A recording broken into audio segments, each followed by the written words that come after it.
Salam qadırlı ildeşler, sağman otur musunuz? Yine de sizin bilen teleyayılımlarda görüşüp bilyenliğime öğren şad. Bugün ben sizin bilen bir vacip tema barada gurrun etmek isteyen. Bu temanın adı barlaşık ya da yaraşık deyip adlandırılıyor. İlki bilen mukaddes kitaptan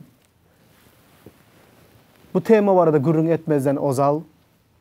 Gelin ilki başta nem için düşmançılık adamzatın arasına düştü? Nem için dünyada barlaşıksızlık var? Nem için adamlar biri bilen davalaşıyarlar, uruşuyarlar, ara katnaşıklar kesiliyor? Bu zatları düşünmek için ilki bilen başlangıca dolanıp gelmeli. Başlangıç mukaddes kitapta bu sorulara cevap var. İlki bilen iki zat var. Bunun birincisi Adam bilen Hudayın arasında düşmançılık düşenligi üçün, Adam bilen Hudayın arasında katnaşık bozulanlığı üçün, bunun neticesinde adamların biri bilen katnaşığı bozuluyor. Uruş, dava, cencel, ölüm, düşmançılık ara düşüyor. Bunun hemmesinin kökü günah bilen bağlıdır. Gelin ilki bilen Huday bilen adamın katnaşığı nehli bozuldu. Bu barada kıskaça gürrün edip geçelim.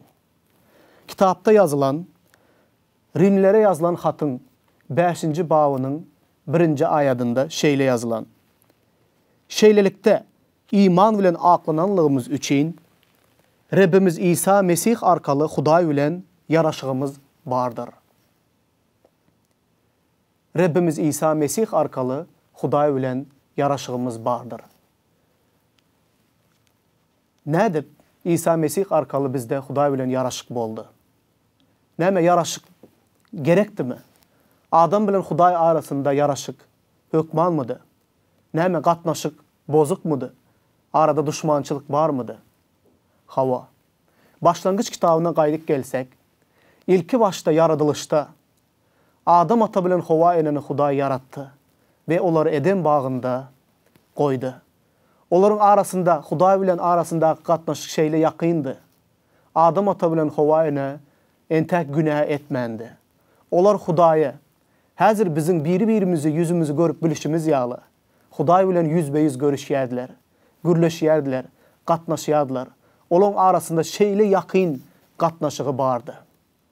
Ama günlerde bir gün, onlar Huday'ın aydanına kulak asman, yaxşını yamanı saygarma ağacının meyvesinden iyimen diyen vaktinde Hudaya kulak asman, ol ağacın meyvesinden iydiler. Bunu iymek bilen olar günahlı oldular. Hudaya boyun bolmadılar, ona kulak asmadılar. Neticede İncil'de yazılan adam günah edip Hudayın şöhratından mahrum oldu deyip yazılan. Eğer biz başlangıç kitabının ilki başından okusak, onda Adam ata bilen Hava enenin Eden bağından kovulup, Huday tarafından kovulup çıkarılanlığını görüyoruz. Bu ne için? Onun arasında günah peyda oldu. Adam ata bilen Hava ene günah edenden son, Hudayın şöhratından mahrum oldular. Ya da başkaça aydanımızda Hudaya düşman oldular. Onun arasındaki katnaşık bozuldu. Onlar bundan beylek Hudayı fizik taydan yüzbeyiz görüp bilmediler. Onların katnaşıkları bozuldu. Barlaşık bozuldu. Onun arasında düşmançılık emele geldi. Onun neticesinde, şol düşmançılığın neticesinde neme oldu? Adam ata bilen Hava enenin ilkinci çağıları, avul bilen kavul, iki doğan birine görüpçilik edip, biri beyleksini öldürdü. Neticede, onun neslinden emele gelen bugün, dünyadaki ahli halklar, bütün adamzat arasında, Huday bilen adamzadın arasında, onun neslinin arasında bir düşmançılık var. Olan günah. Günah neticesinde adamlar bilen Hudayın arasındaki katnaşık bozuldu. Şunun için Huday bu katnaşığı yine dikeltmek için öz tarafından ilkinci Adem'i etti. O özünün yekeci oğlunu, yani Rabbimiz İsa Mesih'i bu yere iyi verdi. Bizim günahlarımız için ol ecir çekti. Haçta öldürüldü. üçüncü günü direldi. Ona iman eden her bir adam Hudaýyň çağası olmak hakyny gaýtadan aldı ve Hudaý bilen yaraşıgy boldy. Eger İsa Mesih'e iman etmedik, her bir adam entek Hudaý bilen düşmançylykda, yaraşyk, Hudaý bilen yaraşygy yok, urşukly ýagny, başgaça aýdanymyza düşmançylykly, barışygy, gatnaşygy yok ýagdaýda ýaşaýarlar. Eger sen bugün beýle ýagdaýda ýaşaýan bolsaň, onda ilki bilen seni Hudaý bilen yaraşmaly. Eger Hudaý bilen yaraşmayan bolsaň, onda sen durmuşyňda Hudaýyň berýän parahatlygy we dynçlygy we beýleki adamlar bilen maşgalaňda bolsun, öýüňde bolsun, çağlaryň bilen bolsun, dostýarlaryň bilen bolsun, eneň ataň bilen, doganlaryň bilen bolsun, gatnaşygyň şeýle erbet bolar. Diýişimiz ýaly. İlkinji problema adamyň durmuşynda bu adam bilen Hudaýyň arasyndaky yaraşygyň ýoklugy. Şol bir ýagdaýda adamlaryň biri bilen de yaraşygy kesilýär. Sebäbi günäli bolanlygy üçin adamlar biri-birine erwet sözler aýdýar. Biri-birine gaharny getirýän, äskermezlik edýän sözler aýdýarlar. Biri-birine görüpçilik edýär, biri-birine düşmançylyk edýär, biri-biriniň hakyny ýer. Dünýäde şeýle günäler kän welin, hemişe adamlaryň bar ýerinde biri bilen gatnaşygyň bozulýanlygyny görýäris. Mukaddes kitapda iň wajib bir ayat yazılan. Mattanyň hoş habarynyň 5-nji babynda 23-24-nji ayatlarynda şeýle sözler bar. Şonuň üçin gurbanlyk edilýän ýere alyp baranyňda doğanyň senden öýke kinesiniň bardygy ýadyňa düşse, gurbanyny şol ýerde gurbanlyk edilýän ýeriň öňünde goý da, gidip öňürtü doğanyň bilen barlaş. Onsoň gelip gurbanyny bagş et. Eger sen Hudaýa gurbanlyk getirýän bolsaň, gurbanlyk getirilýän ýere gurbanyny getiren wagtynda doğanyň senden öýke kinesini barlygy seniň ýadyňa düşse, ýa-da doğanyň bilen gatnaşygyň bozuk bolsa, yaraşygyň ýok bolsa, onda git de ilki bilen doğanyň bilen yaraş. Ondan soňra gelip gurbanlygyň Hudaýa bagş et diýär. Näme üçin Mukaddes kitapda şeýle ayatlar ýazylan? Bu Hudaýyň sözü, bu Hudaýyň islegi. Eger sen maşgalaňda çağalaryň bilen gatnaşygyň ýok bolsa, eger ene ataň bilen gatnaşygyň ýok bolsa, doğanlaryň bilen öýke kine bar bolsa araňyzda, gatnaşyk ýok bolsa, iň bärisi goňşuň bilen urşukly bolsaň, onuň bilen gatnaşygyň bolmasa, senden kimdir biriniň senden öýke kinesi bar bolsa, onda senin Hudaýa getirýän gurbanlygyň Hudaý üçin gerek däl. Hudaý onu kabul etmeýär. Git de ilki bilen, doğanyň bilen, ýa-da dostuň bilen, goňşuň bilen, kim bilen gatnaşygyň bozuk bolsa, ilki bilen onuň bilen barlaş. Ondan soňra gel de gurbanlygyny bagş et diýip ýazylan. Köp ýerlerde görýäňiz, adamlar sadaka beren wagtlary, Hudaýa gurbanlyk beren wagtlary, diňe öz dostýarlaryny, öz doganlaryny, öz garyndaşlaryny, kim bilen barlyşygy bar bolsa, kim bilen yaraşygy bar bolsa, şolary çağırıp, şolar bilen näme edýär? Hudaýa sadaka berýärler. Gurbanlyk getirýärler. Emma Hudaý beýle zady kabul eden ok. Mukaddes kitapda ýazylan, ilki bilen kim bilen barlyşygyň ýok bolsa, kim bilen gatnaşygyň bozuk bolsa, kimdir biriniň senden öýke kinesi bar bolsa, şolar bilen yaraşda, ondan soň gurbanlygyny Hudaýa bagş et. Başgaça aýdanymyzda şol gatnaşygy ýok adamlary ilki bilen märekene, sadakaňa çağır. Ine Hudaýyň isleýän zady. Hudaýyň isleýän zady ilki bilen adam bilen özüniň arasyndaky gatnaşygy dikeltmek. Buning üçin Hudaý ilkinji ädim ätdi. İsa Mesihi bizim günahlarımız üçün iyi verdi.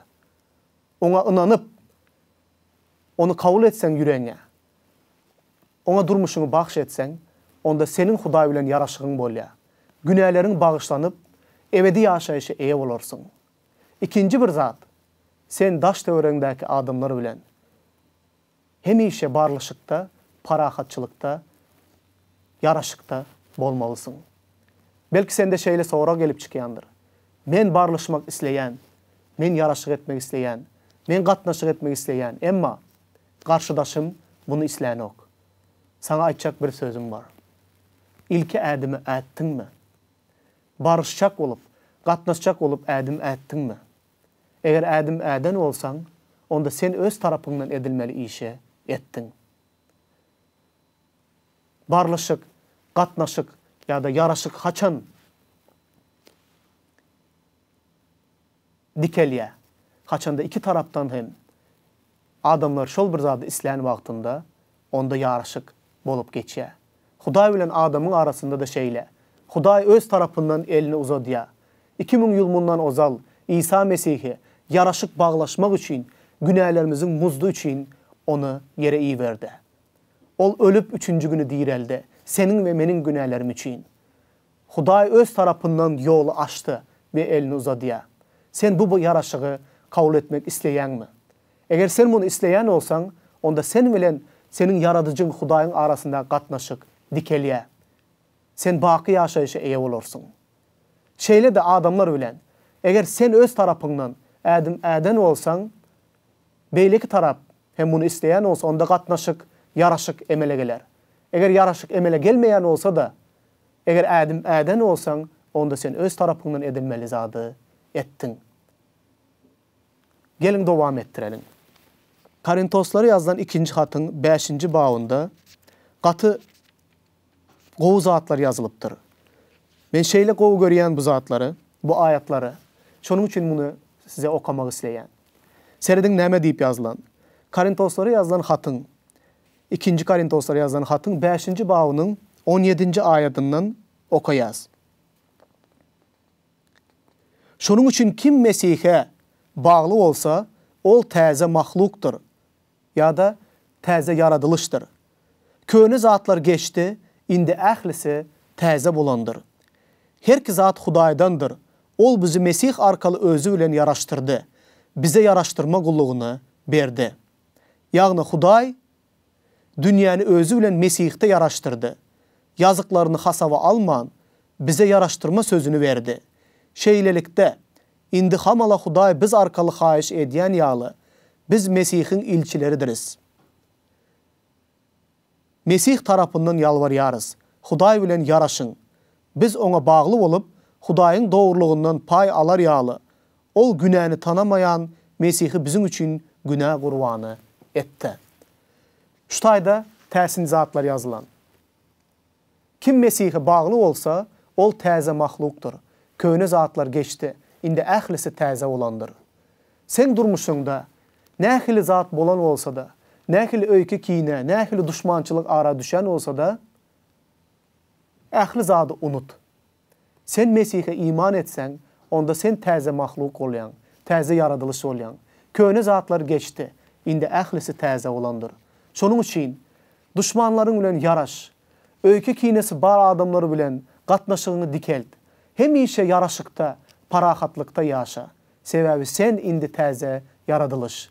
Hudaý seni diňe bir özü bilen yaraştırman, hatta sana yaraştırma sözünü, ýagny yaraştırma gullugyny da berdi diýip yazılan. Yaraştırma gullugy näme? İlki bilen sen Hudaý bilen yaraşan olsan, İsa Mesih arkaly Hudaý bilen yaraşan olsan, onda sen beýleki adamlary da Hudaý bilen yaraştırmak üçin Hudaý sana yaraştırma sözünü, ýagny yaraştırma gullugyny sana ynandy ve sana berdi. Eger senin özüň yaraşykda ýaşamaýan olsan, eger sen Hudaýa iman edip durup doganlaryň bilen gatnaşyk etmeýän olsan, doganlaryň bilen gatnaşygyň öýüňde, maşgalaňda, daş töwereginde, goňşyň bilen gatnaşygyň ýok bolsa, onda sen nädip ýiten adamlary, günahlarynda ýaşaýan adamlary Hudaý bilen yaraştırjak. Şonuň üçin yaraştırjy, yaraştırmak gullugyny Hudaý bize berenligi üçin, Hudaý özüni biziň bilen yaraştıranlygy üçin biz hem hemişe barlaşykda ýaşamalydyryz. Bu biziň borjumuz. Bu her bir adamın çağırlaşıdır. Menin durmuşumda adamlar bilen, dostlarım bilen, işteşlerim bilen maşgalamda gatnaşygyň bozulan wagtlary bolýa. Köp wagt beýle zatlarda ýaşadym. Gaharlaşýan gatnaşyk bozulýa. Razılaşmayan gatnaşyk bozulýa. Emma hemişe gatnaşygy dikeldip, yaraşyk diýen zat bizim durmuşumyzyň bir bölegi bolup durmaly. Yaraşyk bolmasa, onda bizim iman durmuşumuzda hiç bir öňe gidişlik bolmaýa. Biz yaraşyk üçin çağırılan adamlar. Bir näçe ay mundan ozal meniň bilen gatnaşygy bozulan bir dostum, doganım bilen duş boldum. 10 ýyldan gowrak bizim aramızda gatnaşyk bozulupdy. Bu da närazylygyň üstünde biri-birimiz bilen pikirimiz dogry gelmänligi üçin aramızdaky gatnaşyk bozulupdy. 10 ýyldan gowrak wagt geçdi. Bizim aramızda hiç bir salam, hiç bir älik bolmady. Hiç bir gatnaşyk aramızda bolmady. Emma 10 ýyldan köprek wagt geçdi. Men duýdansızlykda ýanky adam dostum bilen, doganım bilen duşdum. Bu şeýle bir täsirli bir ýagdaý boldy. Biz ýekelikde bütün gün galdyk. Geçmişde aramızda näme bolýanlygyny ikimiz hem bilýäs. Emma biz köp ýyllar geçenden soň duýdansızlykda biri-birimiz bilen duşdyk ve biri-birimizin gözlerimize, yüzümüze seredip diňe gözlerimizde ýaşlar bilen biri-birimizi aýyplamadyk. Men de aýyplamadym hiç bir zatda, ol da meni aýyplamady. Diňe biri-birimize seretdik de ağlamaktan başka hiç bir zat edip bilmedik. Seredin, aramızdaky yaraşygyň ýoklugy. Gowy dostun, gowy doganyň, eneň, ataň ýa-da ogluň, gyzyň ýürek şeýle bir sowaýa adamyň arasynda. Yıllar geçýär, 10 ýyllyklar geçip gidýär. Emma yaraşyk bolmanlygy üçin şeýle arada sowukluk emele gelýär. Emma haçanda Hudaý yaraşygyň dikelmegine mümkinçilik beren wagtynda yaraşyk şeýle bir täsirli, şeýle bir gowy, şeýle bir süýji. Bütün gün deňiziň arasynda oturup biri-birimiz bilen geçenleri ýatladyk. Bizim aramızda yine de yankı yaraşyk, gatnaşyk emele geldi. Biri-birimizi bağışladık. Biri-birimize ötünç soradyk. Yine de gatnaşygy dikeltmek üçin. Bütün bolmayan yankı vacip däl zatlar üçin dawalaşanlygymyza yıllar geçmegi bilen biri-birimize seredip utandyk. Ve Hudaý biziň aramızda gatnaşygy dikledi. Bu nähili şadlykly gün. Nähili şeýle bütün günüň nädip geçenligini hiç birimiz, ikimiz de duymadık. Men Hudaýa bunun için şükürler aýdýan. Hudaý şeýle yaraşygy bize miýesser etdi. Yine de şol yıkılan gatnaşyklary dikelip berdi. İncilde yazılan, eger bir günäkär towa edip Hudaýa öwrülen wagtynda göklerin padşalygynda şeýle ulut perişteler, bütün Hudaýyň perişteleri bir günäkäriň öwrülip towa edip Hudaý bilen yaraşanlygy üçin ulu toy tutýar diýip yazılan İncilde. Bu hakikat. Göklerde şeýle şadlyk bolýan olsa, yerde de şeýle şadlyk hükman bolýar. Adamlaryň Hudaý bilen yaraşan wagtynda, günälerine towa edip Hudaýa tarap öwrülen wagtynda yer ýüzünde de şeýle şadlygy duýup bilýäs. Yankı ýaly, yıkılan gatnaşyklar dikelen wagtynda biz yankı şadlygy, göklerdäki şadlygy duýup bilýäs. Şonuň üçin gadyrly doganlarym, gadyrly dostlarym, ýyldaşlarym, men bilýän her bir adam az olsun, köp bolsun, maşgalada bolsun, goňşusy bilen bolsun, iş ýerinde bolsun, bütün jemgyýetde bolsun, barışmayan, gatnaşyk etmeýän adamlary bardyr. Bugünkü sözler eger hakykatdan ýüregiňize täsir edýän bolsa, gidin-de ilki bilen barışmayan adamlaryňyz bilen yaraşyň. Gatnaşygy dikeldin. Eger Hudaý bilen gatnaşygyňyz bozuk bolsa, onu tanamayan olsaňyz, onun iýbereni İsa Mesihe iman edin. İsa Mesih arkaly Hudaý bilen yaraşygy ýene de gaýtadan alyp bilýäňiz. ve Hudaýyň çağalary bolmak hukukunu gaýtaryp alarsınız. Goý Hudaý sizi bereketlesin. Amin.